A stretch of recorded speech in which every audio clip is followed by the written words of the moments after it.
আসসালামু আলাইকুম রহমতুল্লাহ বরকাত। আসলে একটা কথা দিল থেকে বলতে চাই, ওটা হচ্ছে যে কি বর্তমানে আমাদের জেনারেশনের যে মা বাবা যারা, তারা মনে করে কি তাদের এই যে একটা সন্তানকে বড় করার পিছনে তাদের যে কষ্ট ওইটা হয় ঠিক আছে, কিন্তু এইটার মানে এই না যে আপনি এই তাদেরকে সন্তানদেরকে বড় করানোর এই যে একটা মুভমেন্ট বা এই একটা কারণ দেখিয়ে আপনি তাদের পুরোটা জীবন যে আপনারা নিজেদের মতো করে চালায় নেবেন, এইটা আমার জানা মতো আমি কোথাও দেখি নাই এটা অনুমতি আছে, বা আমাদের নবীজির বলা বা আল্লাহ তাআলার আদেশ এরকম আমি কোথাও দেখি নাই।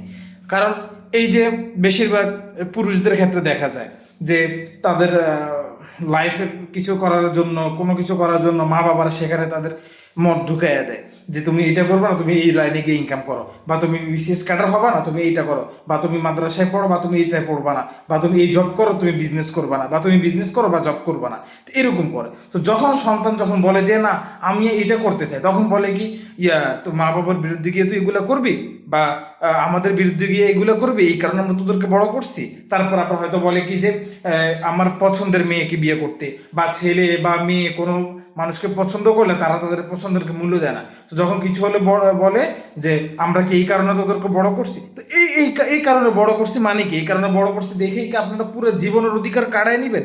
এটা তো ইসলামে শেখায় নেই। আমি যতটুকু শিক্ষা আছে আমার, আমি যতটুকু জানি যে আপনার মা বাবাদের অধিকার 15 বছর একটা সন্তান সাবালিকা হওয়া পর্যন্ত তারা তাদের মতো করে ভালো মন্দ বুঝিয়ে শিখিয়ে বড় করবে। তারপর যদি সন্তানের সাবালিক বা বালিকা হওয়ার পর তারা যদি তাদের মতো করে জীবনযাপন করতে চায়, ওই ক্ষেত্রে আপনারা বাধা দিতে পারবেন না, আপনারা জাস্ট পরামর্শ দিতে পারবেন। এবং এটাও বলা হয়েছে যে সন্তান কি চায় তাদের প্রস্তাব শোনা এবং সেটার উপরে তাদেরকে ছেড়ে দেওয়া।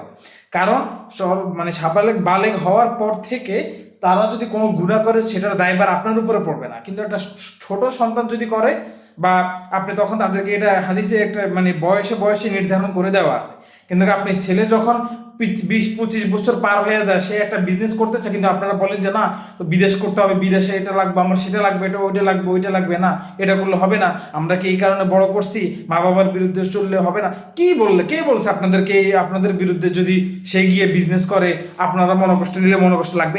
এত মনোকষ্ট তো এতটাও ফ্রি না, তাই না?